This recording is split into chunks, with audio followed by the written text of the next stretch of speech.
So let's check out the headlines of the week as we are joined each week by Will Richmond, the digital news editor at the Herald News. Hey, Will, how are you?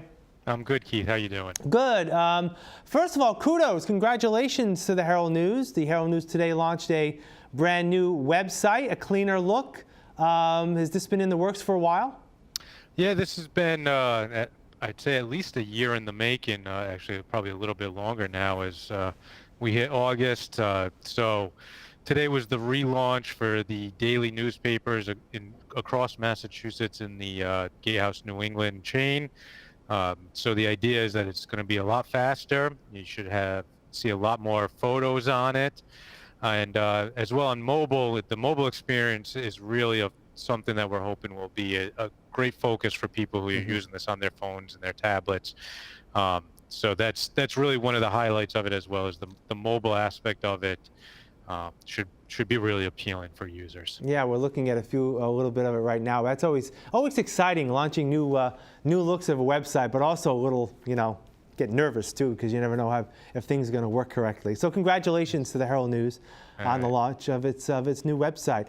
Let's talk about a few things in the news this week. Unfortunately, another tragedy on our roadways this time. We talked about an incident in the water a few weeks ago, but this one on the roadways where a dirt bike accident this week, a bike early in the morning, I believe it was Tuesday or Monday morning, colliding with a Fall River police cruiser. I guess fill in the people a little bit about what happened and if there's any update. Sure. From the initial investigations, has been reported by the district attorney's office, there were 3 police cruisers responding to an accident call in the city's south end around 1:30. I believe it was 1:30 Wednesday morning. And as they were going through the intersection of Slade and Montauk Streets, a dirt bike being operated by a 19-year-old collided with one of the cruisers on the front passenger side, sort of ejecting the dirt bike driver from his vehicle into the cruiser. After being treated at the scene and taken to St. Anne's Hospital, that operator was pronounced dead. So at this point, that investigation continues. But yeah, sadly, one person dead from this accident. It just seems like a strange confluence of events that, the police were actually going to another call and then they happened to just, collide with that dirt bike. So it's just really odd situation there. But again, unfortunately, another death on our roadways. Let's move ahead a little bit further. The legislative session here in Massachusetts ended late Sunday, early Monday, and I know the Herald News has reported a little bit on some of the after effects of the legislative session this year. What can Greater Fall River expect from this past legislative session?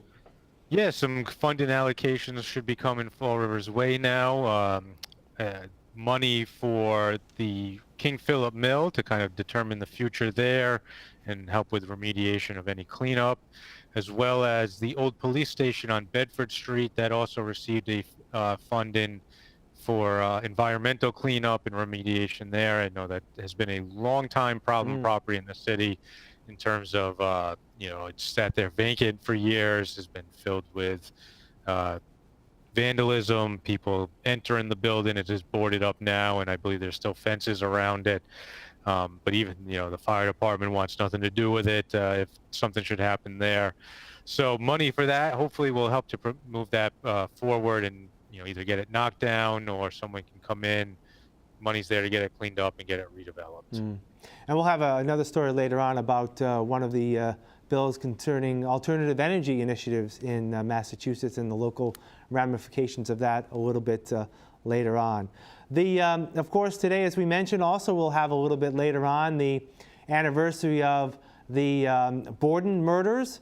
People want to say the Lizzie Borden murders, but, she was never convicted of that murder. So I know the paper had quite a spread today about, the celebration, it seems like, that takes place here in Fall River every year.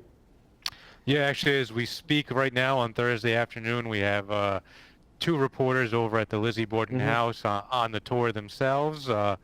But yeah, it's that time of year again, the anniversary. I think it's safe to call them the Borden murders, since there Correct. were the Bordens murdered. Um, but yeah, so we certainly try to get information out today for people who may be visiting the area for the first time. We're looking to expand their knowledge on Lizzie about some of the other famous Lizzie spots in Fall River, including her burial site in Oak Grove Cemetery. Right. So. Yeah. Definitely quite the crowd around the B&B, and also I'm sure the Historical Society is busy today, so that's good. Tourism in Fall River is always a good thing. All right, Will, what's coming up in the paper coming up over the next few days? Next few days, I think tomorrow's paper, in conjunction with the opening ceremonies for the Summer Olympics down in Rio tomorrow night, you'll find a story about a Fall River tie to those games, to then possibly the opening ceremony. So I'd keep an eye out for that. And as well, we went out this week and talked with some folks using the new Quikasham Rail Trail, which seems to be a real highlight for the city. So you're seeing a little bit about that coming up.